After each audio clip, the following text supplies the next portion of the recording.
আর একটা সামান্য দায়িত্ব আপনাদেরকে দিচ্ছি, আপনাদের যে আত্মীয় বন্ধু পরিচিত যারা এই জেলার বাইরে থাকেন বা অন্যান্য রাজ্যে থাকেন, তাদেরকে একটা ছোট ফোন কল করে, প্রায় তো আপনারা তাদের ভালো মন্দের খবর নিয়ে থাকেন, একটা ছোট ফোন কল করে তাদেরকে একটা অনুরোধ করবেন যে এবারের ভোটটা যেন বিজেপিকেই দেওয়া হয়, অনুরোধ করবেন। এবার তারা কি করবেন সেটা তাদের ব্যাপার। এই অনুরোধটুকুতেই অনেকটা কাজ হবে। তো এই তৃণমূলের মুখোশ খুলে গেছে। সত্যি বলতে আমাদের মুখোশটাও ছিল না, মুখও নেই, এদের কঙ্কাল দেখা যায়। এরা আসলে ভয় দেখানোর জন্য বাজারে নেমেছে, সন্ত্রাস করে।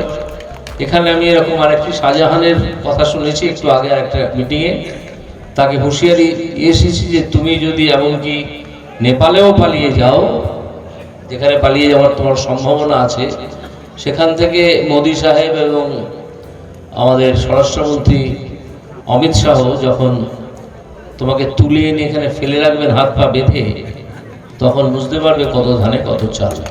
গুন্ডামি আর করুন, গুন্ডামির দিন চলে গেছে, গুন্ডামির দিন, সন্ত্রাসের দিন চলে গেছে।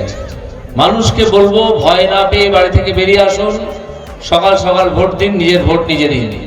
আর কোনো জায়গায় এবারে সন্ত্রাস হওয়ার সম্ভাবনা খুব ক্ষীণ, কারণ প্রতিটা বুথে 6 জন করে কেন্দ্রীয় বাহিনীর সদস্যরা থাকবেন, আর্মড ফোর্স। যদি কেউ ছাপ্পা ভোট দিতে আসে, সে বোধহয় আর বাড়ি ফিরবে না, বোধহয় বাড়ি ফিরবে না, ফিরতেও পারে হসপিটাল হয়ে, সোজা বাড়ি ফিরবে না, হসপিটাল হয়ে বাড়ি ফিরবে। তো এই তৃণমূল যাদের মুখোশ কখনো ছিল না, কঙ্কালের দল, নাচানাচি করে, তাদের সামনে বলার মতো কথা আপনাদের সামনে কিচ্ছু নেই। তারা এখন এখানকার রাজ্যের, সম্পূর্ণ রাজ্যের মহিলাদের ভয় দেখাচ্ছেন যে আমরা যদি না জিতি তাহলে লক্ষ্মীর ভান্ডার বন্ধ হয়ে যাবে। এই কথাটা সম্পূর্ণ ভাওতা, এটাকে আপনারা গুরুত্বই দেবেন না। প্রয়োজনে চ্যালেঞ্জ করবেন যে তোমরা কালকেই বন্ধ করে দাও না, কালকেই বন্ধ করে দাও, দেখি কিরকম পারো। এরা এটা এই কারণে বলছে যাতে আপনারা ভয় পেয়ে তাদেরকে ভোটটা দেন। আপনারা জেনে রাখুন যে এই ভারতবর্ষে আরো 18টা রাজ্যে বিজেপি সরকার চলে, সেখানে অনেক রাজ্যে এই ধরনের পরিকল্পনা চলে, যেটা হচ্ছে মানুষের হাতে, বিশেষ করে ভদ্রমহিলাদের হাতে সরাসরি টাকা পৌঁছে দেওয়া। সেখানে আসামে বিজেপি সরকার কত টাকা দেয় জানেন? 3000 টাকা। মধ্যপ্রদেশ কত টাকা দেয় জানেন? 3000 টাকা। রাজস্থান কত যায় জানেন? 3500 টাকা।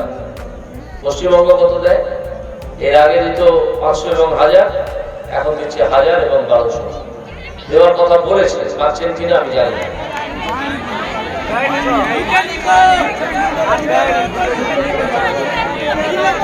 টাকা ঢোকে, টাকা ঢোকে, ঠিক আছে, আপনারা চিন্তা করবেন না।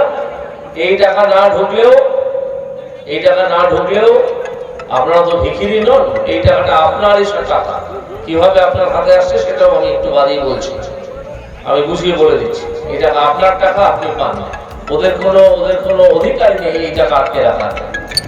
আসছে তো যখন আমরা ক্ষমতায় আসবো সেই দিন বেশি দেরি নেই। আমার ধারণা এই তৃণমূল সরকার এই বছর ডিসেম্বর মাসের মধ্যেই পড়ে যাবে।